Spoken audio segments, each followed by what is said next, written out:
Thank you all so much for joining in our webinar tonight entitled, Won't You Be My Neighbor?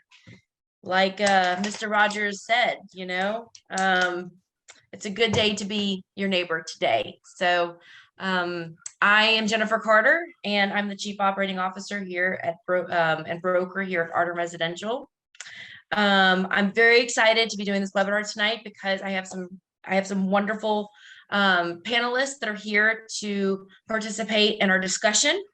I have a board member, volunteer, and board president of his community, LeVar, as well as another board treasurer / secretary of his board. His name is Michael. I also have here my division leader, Joshua Morton. A lot of you probably know him. And my director of business development, Aaron Hugerich. Of course, I'm going to be the moderator here. And we will have this is being recorded, and so this recording will be posted to our website in the next 2 to 3 days. I do want to go ahead and do my disclaimer, as I do with every webinar. I'm going to read it. Today's webinar is for educational purposes only and should not be considered as legal advice or counsel. You should review your community association's governing documents for more specific detail related to your association's specific processes, and or consult with your association's attorney. Associations are not all the same, and the legal framework governing associations varies from state to state. So just keep all those things in mind. Again, this is going to be a very, we kind of wanted to have more of a casual conversation tonight, to talk to you guys about conflict in your community associations, how you handle it. My grandmother used to always tell me the one thing that was wrong with church was people. And the same goes for community associations, right? Community associations are made up of people. And whenever people are involved, there's going to be conflict. And that's never going to change, right? But we can change how we handle the conflict, right? We can change how we deal with conflict. And there's lots of different ways. I mean, there's 1,001 different scenarios that could happen with conflict. There's conflict between from board members and homeowners, right? Board members make decisions on behalf of the community association, and homeowners may not agree or like those decisions. There is conflict among boards. Board members don't always get along or see eye to eye. There's owner versus owner conflict, right? When there's a situation going on with one person's unit or home and it's affecting the other unit owner's quiet enjoyment to enjoy their property. So there's lots of conflict. There's conflict between management company and homeowner. So again, lots of different types of conflict. So I just wanted to have several panelists here to talk to you guys about their experience with conflict and how they handle conflict within their community association. Okay. I think that it's important to note here that at the end of the day, and I think people forget this, community associations are a business. Okay. And they're supposed to be ran like a business. They're not supposed to be ran with emotional intent or personal intent. It is hard when you all live within close quarters of each other, right? I can go to work during the day for a company that's ran like a business and then come home at night and I don't have my company's right there, not right in front of me, right? So it's a little bit different when you live in a community, when you all live in close quarters of each other, especially if you're in a condominium. But it is still a business at the end of the day. Board members have a fiduciary duty to enforce governing documents. Okay. I'm going to say this again because I want you guys to really understand what I'm saying here. Board members have a fiduciary duty to enforce governing documents. It's not optional. Okay. Board members can't pick and choose what they want to enforce or what they will enforce and what they don't want to enforce. And I see this happening all the time. Like, right. It's one thing to, again, I want to be your neighbor. I want to be like Mr. Rogers. Like, I'm not going to sing for y'all tonight, but won't you be my neighbor? It's hard because you live so close to these people. And I think people have these intentions and they get emotion involved into it and they want to do the right thing. Right. And the right thing for them sometimes is, we need to be lenient with them. These are our neighbors. We need to be advocates for them. And, we don't need to be holding people accountable to the governing documents, those are too harsh. We shouldn't be fining people for non-compliance issues. They're our neighbors. And the problem with that is, and I understand the intention there is always good. The problem is if you are a board member and if you do operate in that capacity, you are going against your fiduciary responsibilities. And so I think that's important to note here. What people also, okay, so people in conflict, again, we live in a very litigious society. Unfortunately, over the 22 years that I've been doing community association management, every year I see an uptick in homeowners suing their community associations. And it always baffles me because when an owner sues the community association, they're essentially suing themselves too, because they're a member of that association. So whenever there are lawsuits brought into play for whatever reason, nobody wins, really. Nobody wins. It's like a divorce, nobody actually wins at the end of the day. The attorneys usually are the ones that win. So the whole point to this conversation tonight is to talk about how we can avoid those situations, right? How can we actually avoid litigation? How do we get to the point we're not even talking about being litigious, right? That we're going to sue you gets thrown around today like candy. It's just something I think just naturally just comes out of people's mouth now. And that threat sometimes, as community association managers, and Josh and Aaron can probably shake their head here, we almost become numb to that because we hear it so much. It's like the boy who cries wolf, right? But again, we want to get to a point where we don't even want to hear that word, right? How do we get there? And here's the thing. It's okay to disagree. Okay. It's totally okay to disagree on issues. The question is, how do we handle it when it actually happens? Okay. So I'm going to kind of talk about a few things here, and then I'm going to open up to some conversations with our panelists. Okay. Boards should be holding regular board meetings, open and executive sessions. And another thing that I see associations fail to do that they should be doing is they fail to take meeting minutes if there's a quorum, right? You can only take meeting minutes. You can only call a meeting to order if there's a quorum. But taking meeting minutes and recording your decisions is so important. It's just so important. It's got to start there. Hold regular meetings. At the end of the day, homeowners and board members and all people just want to be communicated with. They want to feel like they're being heard. They want to feel like they're being heard. We want to be transparent as we can. And we want to set realistic expectations. I was asked recently, what is the most difficult part of being a community association manager in today's world, right? And 2022 with technology and with COVID, and it kind of stumped me for a minute. I wasn't prepared for that question, but I had to think about it. But my answer ultimately was managing expectations. We live in a world of instant gratification. Everybody wants instant gratification. Everybody wants a response, forever. I called my doctor's office, my cardiologist today, and needed to get a refill on a prescription. And I was on hold for 48 minutes. 48 minutes. I was so flustered by the time I got somebody on the phone, and I was like, wait a minute. We are dealing with a nation right now that is short. The whole world is short-staffed. At least our nation is, but really everybody is short-staffed right now. So if you guys haven't seen some of our email signatures at Ardent, our email signature says, the whole world is short-staffed. Be kind to those that showed up for work today, because we are facing, everybody's facing staffing shortages right now. But again, communication, transparency, setting expectations. When we live in a world of immediate gratification and people want to be responsive to, they don't want to wait on hold for 48 minutes. I know I don't want to, but how do we handle those expectations? How do we communicate that to owners, right? It's all about your tone. It's all about the information and guidance that you provide. And it's a lot of things. A lot of times it's people don't know what they don't know. I'm going to tell you guys right now, I can sit here and tell you all day long that everybody needs to understand their governing documents.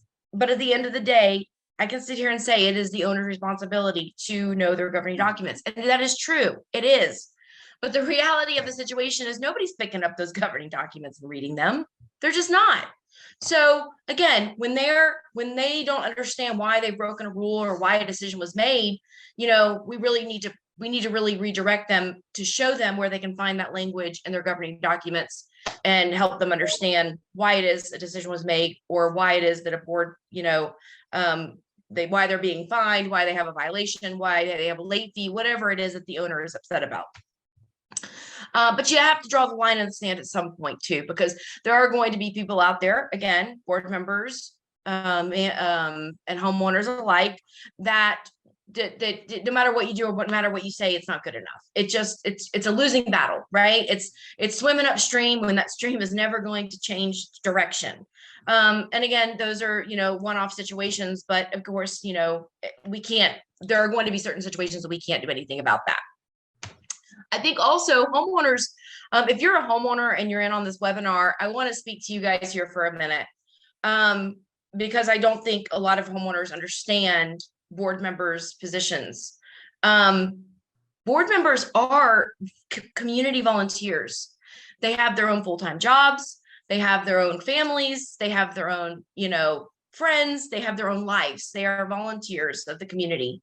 And so, I always tell homeowners to have a little bit of patience with board members, because they're not going to respond like as fast as we would as a management company, right? Most of the time we haven't responded, given a homeowner an answer to their question, because we're typically waiting on a decision from the board. Okay. Again, know your governing documents. Try to understand them. They are very lengthy and they're very, very dry reading, but it is important for you. Even if you guys don't have time to get involved, try to attend, to be on the board, try to attend meetings when you can. Go to the community events. You have, as a homeowner, the opportunity to elect good board members, right? So you have a duty to elect good people. Don't just complain, okay? Come to the table when you have a complaint or a problem, come with a solution. Okay, be a value add to your community. Get involved with committees if you can. Maybe you can't be on the board, but maybe you can be on a committee. Get to know your neighbors. This is one of the best ways to avoid conflict. Just getting to know your neighbor, right? Just, maybe invite them over for a coffee or a glass of wine or something, get to know your neighbors, develop a relationship. The better relationships you have with people in your community, the easier it is to resolve conflict. Again, I'm talking to homeowners here. Don't come in hot and heavy. Again, board members are volunteers. Don't be so critical. Okay. And keep in mind, again, I've already mentioned this, that no matter what happens, whenever there's a lawsuit, everyone loses, right? You're suing yourself essentially when you sue your community association. So, couple more things. I just want everybody to keep in mind as we kind of go into the panelists and start asking them questions. I always recommend, board members, they need to be a servant leader. Board members need to know their role and their governing documents. Again, the board has a fiduciary responsibility. And I think that no matter how hard it is, you have to love your neighbor, right? No matter how hard it is. All residents want to feel their voices are heard. Community building, doing community events is a great way to build relationships within the community. Teach the association process to the residents. Be reasonable with decision making. Practice, and strive for consensus, right? You're not always going to get that, but you always want to strive for people to have the buy-in, right? If you have to do a special assessment, it's a lot easier if you can get them to buy into the concept of why a special assessment's needed. So without further ado, I'm going to just kind of open this up for Michael and LeVar. Start with you, LeVar. What is the most challenging thing you face as being a board member? Thank you, Jennifer. Yeah, you hit on a lot, and I agree with so much of what you said. It's comforting to know that I might be doing something right over here. So, but the most challenging thing outside of the time constraint with having a full-time job and this kind of being a part-time job, I think it's truly managing expectations, and when expectations outweigh your actual role, right? In the minds of homeowners.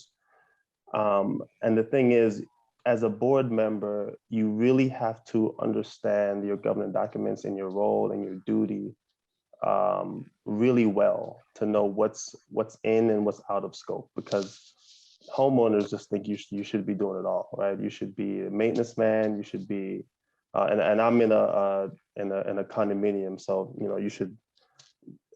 To them, I should go in and fix their washer and dryer myself, right? So you really have to expectations. Exactly. So you really have to understand that.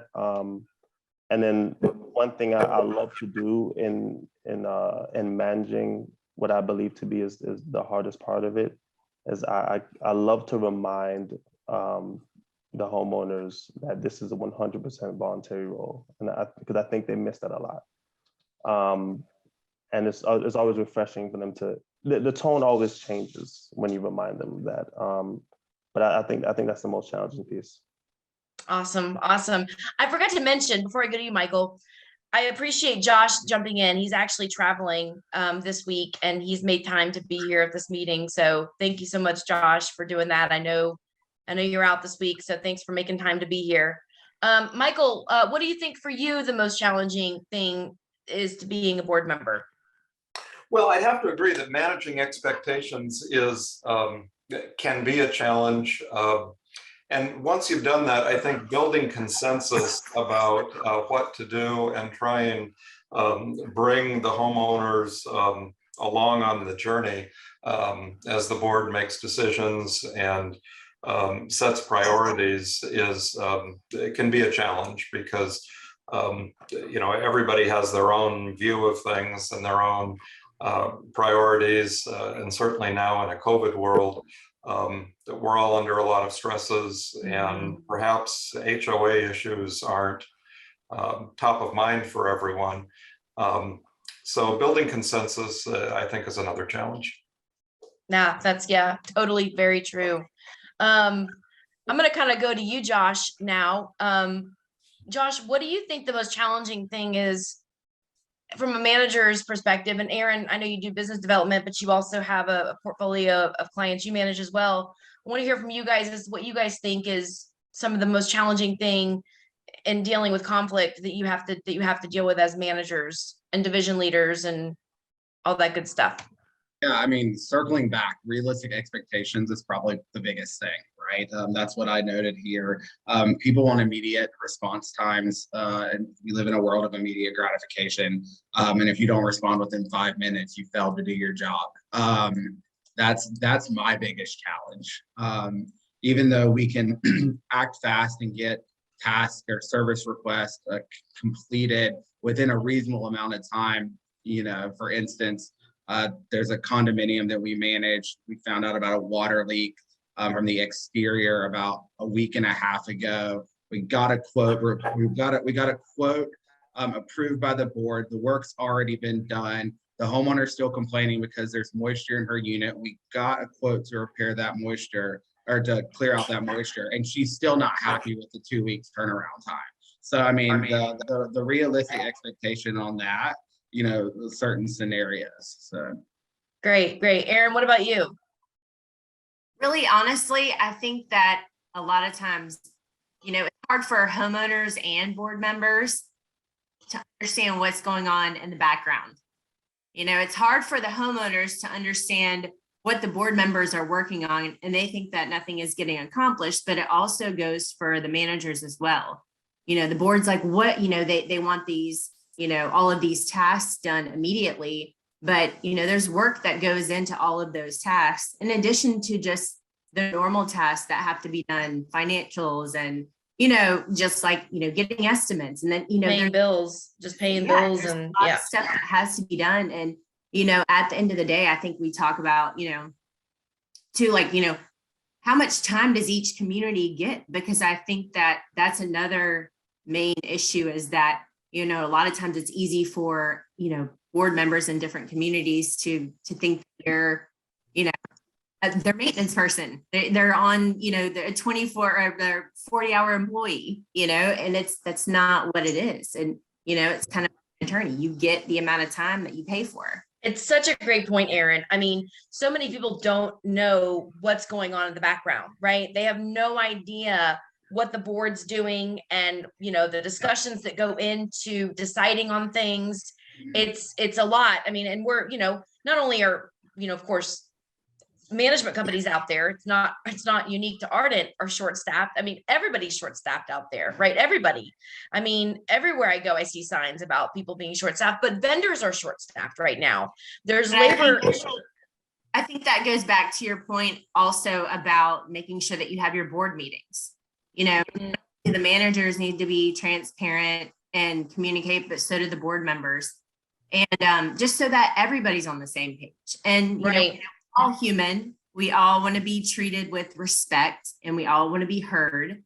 And, you know, I think another main issue is like the personalities. There's so many different personalities and, you know, the manager, you have to really understand how to deal with different board members because, you know, and homeowners as well. Everybody's on board, you know, they join a board maybe for a different reason. You know, they want to work on one specific, you know, project, you know, or, you know, just try to pull the community together. So everybody has their own ideas. Right. Great point.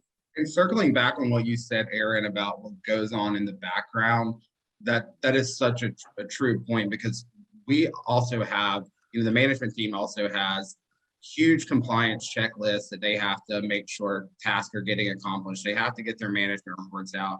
Inspection reports have to be complete. Like there's so much other than, you know, sitting behind a desk and responding to emails. Right, exactly. Okay, I'm gonna move on to that question. Michael, how do you handle conflict among, you know, within your membership? Like what is your board's kind of approach to doing that? Well, we're learning as we go, I will say. I can talk about a particular situation. I help manage the board of a small community where originally most of the homeowners knew each other and got along well. And over time, one of our families began to turn into a bit of a challenge with lots of violations of most of the issues from, you know, trash bins on the low end and pets and parking and serious disturbances of the neighborhood. Just a number of things that kept escalating. And at the time, our board was trying to handle it on our own, interpersonally and professionally.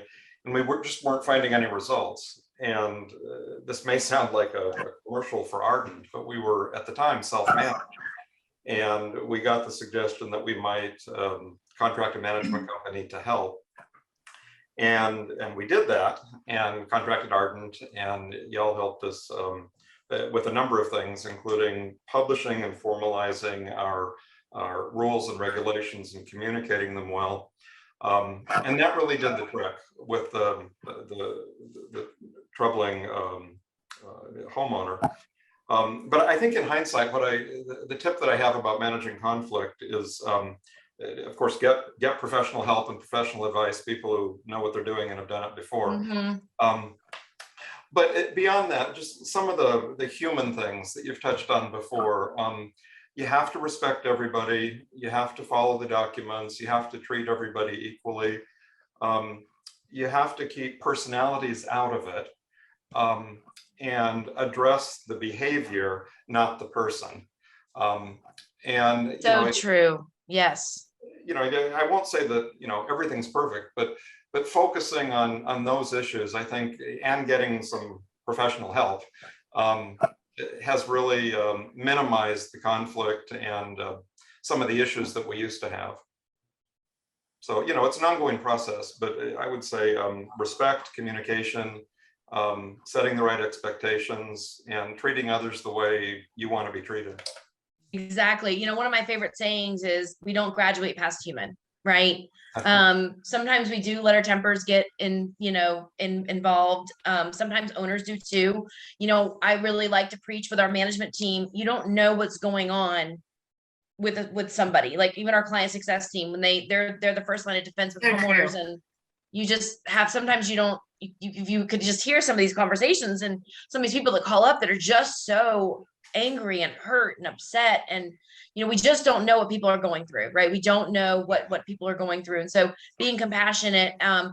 Michael, I love what you said about the rules and regulations, because that is such a great thing to do for your community. It really, what it does is it takes your governing documents and it breaks it down into layman's terms for homeowners, right? They can easily understand what it is that it can and can't do, because that's ultimately what your covenants, conditions, and restrictions, your CCRs, and your bylaws basically are doing, is telling people what they can and can't do. So by having a rules and regulations policy drafted that can be given to homeowners that they can read and actually don't need an attorney to help like, it's like one of those things where you're first learning to read and you have to go to the dictionary for every other word because you don't know what it means. So anyways, thank you so much for that. LeVar, what about you? How do you handle conflict among owners in your membership, or how do you handle conflict, or have you ever dealt with conflict amongst your board members? Like, how do you deal with that? Yeah, great question. So with conflict among the membership, I'm very by the book, right? And you kind of have to be, considering the time constraint in this volunteer work and managing the job that actually pays you. And our governing documents were well thought out years before we possibly purchased at our association.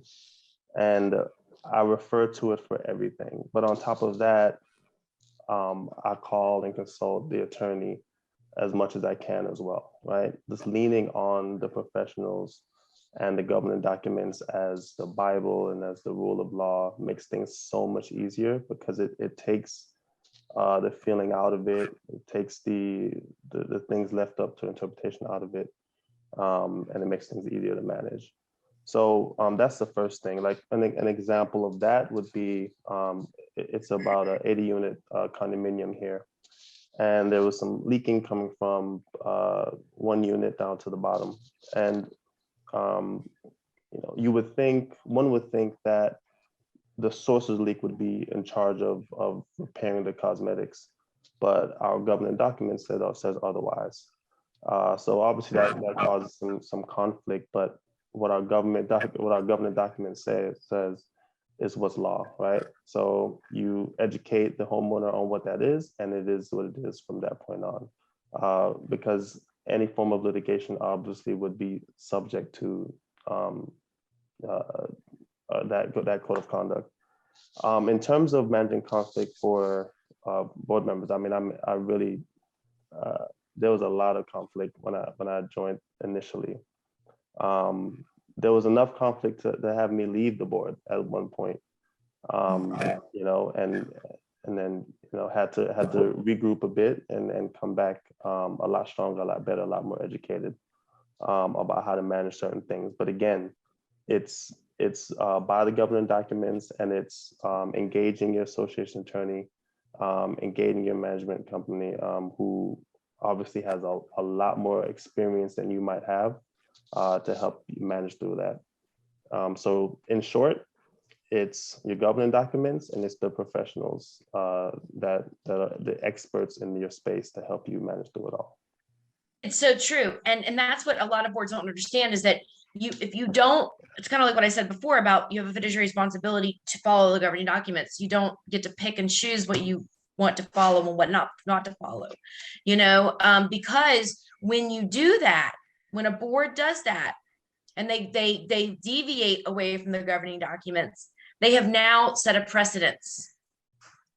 Meaning, if you do it for one, you better be prepared to do it for every other one.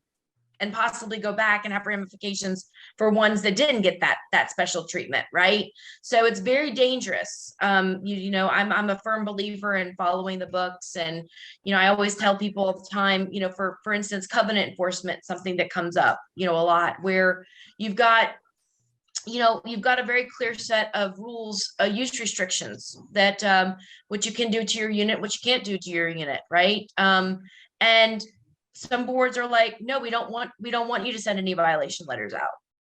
Well, you're not holding your fiduciary responsibility, because the reason people move into a covenant protected community is to protect and enhance their property values. And, you know, hopefully if you live in a community where everyone's taking care of their home, that's a best case scenario, right? But if not everybody's taking care of their home, you've got a few folks that are, and they're investing back in their home, taking care of their yard, having their house painted every 5 years, you know, doing all the right things to make it look great from the curb. But then their neighbors on either side have just let their properties go to, they've done nothing. Unfortunately, it's bringing down the property values for that one homeowner. That's why covenant enforcement is so important. So covenant enforcement is a big one, and it involves usually a lot of conflict, because at the end of the day, nobody likes to get a violation letter. Okay, let me tell you guys something. All right, I've been doing this for a very long time. A couple of years ago, and my community is managed by Ardent, and a couple of years ago, I got a violation letter because my trash can was out. And I don't know why, but we have a very hard time getting our trash can into our garage every single week. And I go to the mailbox and I open up the mail, and lo and behold lies a violation letter, which, by the way, I wrote. And I had a temper tantrum in the middle of my cul-de-sac, because I said, how dare they send me? Don't they know nobody can see me? And I'm thinking, and I'm rationalizing, and I'm like, wait a minute, time out. What do you do for a living? You wrote this letter. So it's people are very attached to their homes. It's very personal when they do get violation letters. If you guys are a client out there and you're a client with Ardent, you know, we have boiler templates that we use for violation letters, but one of the great things is that we can customize our letters as long as the legal language is in there to make the violation enforceable. You know, we try and make them as nice as we can, but it's like somebody criticizing someone's child. Well, and I think also it's people wanting to defend themselves. You know, it's like giving them a slap on the wrist, and you know, you're really just trying to help, and you're wanting to make their community, you know, a great place, and you're not wanting things to get out of control. That's why you handle, you know, that's why you have a management company. But right. And a homeowner gets slapped with that. Maybe they've had, like you said, maybe they've had a bad day, and then all of a sudden they're trying to defend, you know, why their trash can was out, which, you know, it happens. But, you know, how do you go about it? Right. Yeah. The great point. Michael, how do you guys handle homeowner complaints in general? A homeowner complaint comes in, they're not happy about getting a violation letter, or they're not happy about the board's decision on a ARC or a fee waiver request. Maybe they didn't pay their assessment on time and they got hit with some late fees, and the board has decided not to waive them because they were very clear on when those dues were due. I'm just using these examples. I'm not saying that you have these type of complaints, but how does your community handle homeowner complaints? Well, we've had very few, and with the ones that we've had, Josh happens to be our manager, and we've looked to him for advice on handling them. And basically, we follow some of the same guidelines that I talked about before: communication, listening to the homeowner, trying to be consistent and firm, but also a bit compassionate. You know, we have been through some extraordinary times, and you know, everybody's human. Sometimes the violations may be a bit too strict, but it's in the few cases that we've had, that's really how we've done it, with great communication and some advice and handholding from Ardent. That's great. What about you guys? What about you, LeVar? How do you guys handle homeowner complaints that come in? Yeah, I'd say more so on the firm side, and depending on what the complaint is, but always referring to our government documents, our declaration, our bylaws, if the situation permits that. You know, a lot of our complaints are, a lot of time it's maybe around, you know, the owner not understanding how things work, or not understanding the government documents and our duties and whatnot. So just a reminder in that piece. Maybe if the complaint is around a maintenance issue in the common element, you know, it's that one I really appreciate. It's a genuine thank you for being involved, and thank you for reporting it.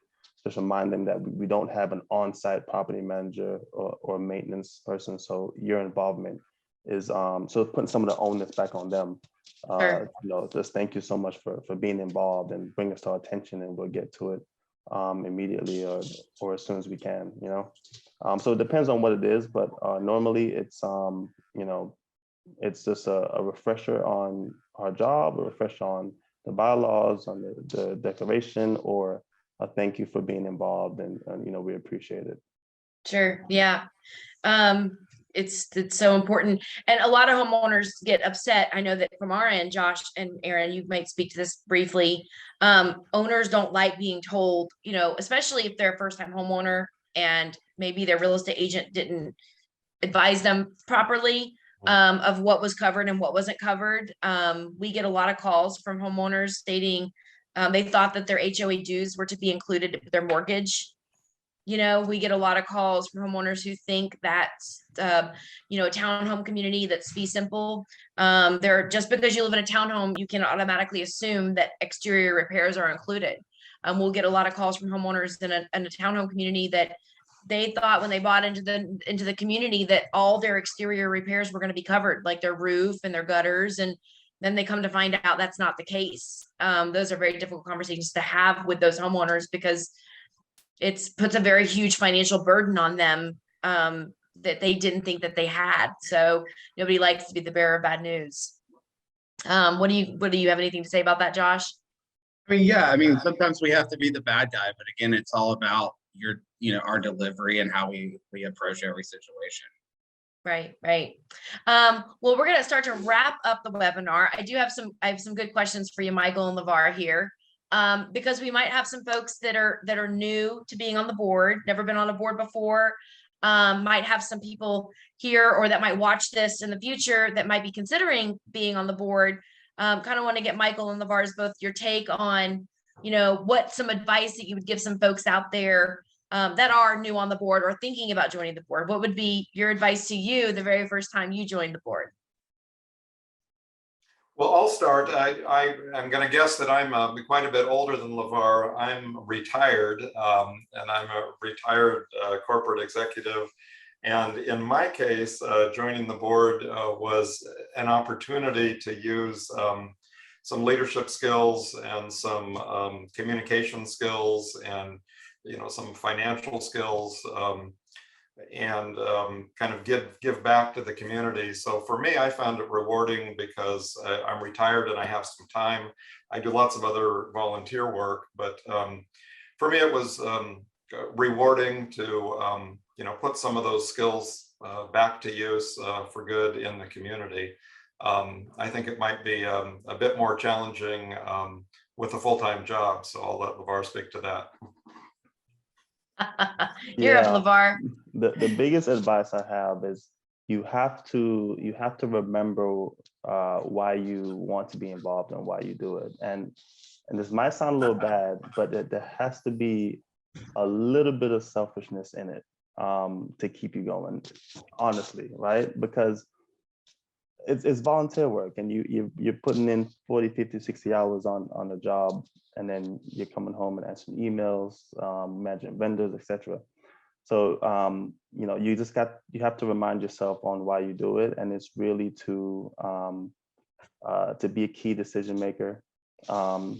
If you don't have some of those skills that Michael just touched on, it's a great way to learn some of that. I mean, you're possibly managing multi-million-dollar assets and hundreds of thousands in annual revenue. That's a big deal, right? You know, and just really have to remind yourself on why you're doing it and stay motivated about it. And it does have to be a little selfish, like, you know, it sounds nice, of course, to want to give back, and that's great. But I mean, even me being the only multi-unit owner in my community, I mean, on paper, I'm more invested than everyone else, right? So it keeps me going. Mm. The other thing is, truly, I can't reiterate this enough. You have to lean on the professionals, right? I mean, I am not a property manager by day. It's not my expertise. It's not what I went to school for.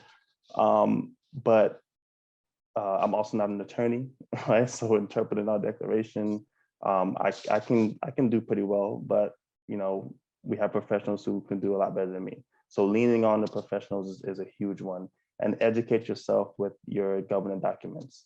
It's another big one. You know, just it's a heavy document, but every now and then just browse through it and see what's in there.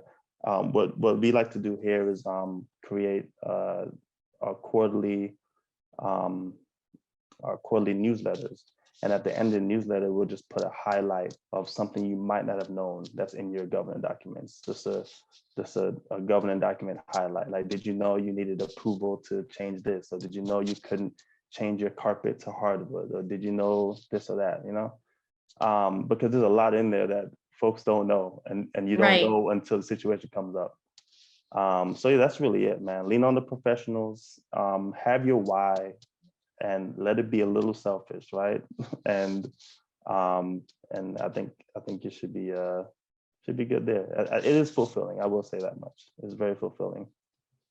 And you better have thick skin, right? Oh, for sure. You better. Sometimes it's what do they say? No good deed goes unpunished, you know? But yeah, you gotta have thick skin, and you know, just not taking things personal. I think that's important to note. Again, you know, it's really not personal. But again, you guys, gentlemen, have been fantastic. Thank you so much. You've added so much value to this webinar. I'm so grateful for your ability to serve your community and to take the time and come be in this webinar tonight with me, and with Josh and with Aaron. Just thank you guys so much. It's been a great webinar. Josh, Aaron, anybody have any final thoughts before we sign off? I'm good. Be kind. Be kind. I was gonna say that. Be kind to each other. Isn't that like Ellen DeGeneres? Isn't that her sign off? Be kind to one another, right? It's again, we know, and again, I also want to point out that as a management company, you know, we have just as much of a fiduciary responsibility to our communities as the board does, right? And we are partners, and we are there to accomplish the same goals as the association, right? We just have to make sure that we're all aligned with our goals. So, you know, I think that's important to mention it, because I think sometimes people forget that. And to Aaron's point earlier, I just loved what you brought up about, you know, if you're a board member out there and you're watching this, or you're a homeowner out there watching this, remember, you don't know also everything else that the manager is handling that you just don't see behind the scenes, right? There's a lot of stuff that board members have no clue that we're doing on our end. For our clients, they have no clue all the things that we're doing in the background, right? That's again, to LeVar and Michael's points, why you hire management companies, why you lean on us as your professionals. So thank you, Michael and LeVar, again. I hope everybody has a wonderful evening. Again, the recording will be up on our website, myardent.com, in the next couple of days. And I hope everybody takes care and has a fantastic rest of their week, guys. Thanks. Bye. Bye-bye, guys. Thanks so much.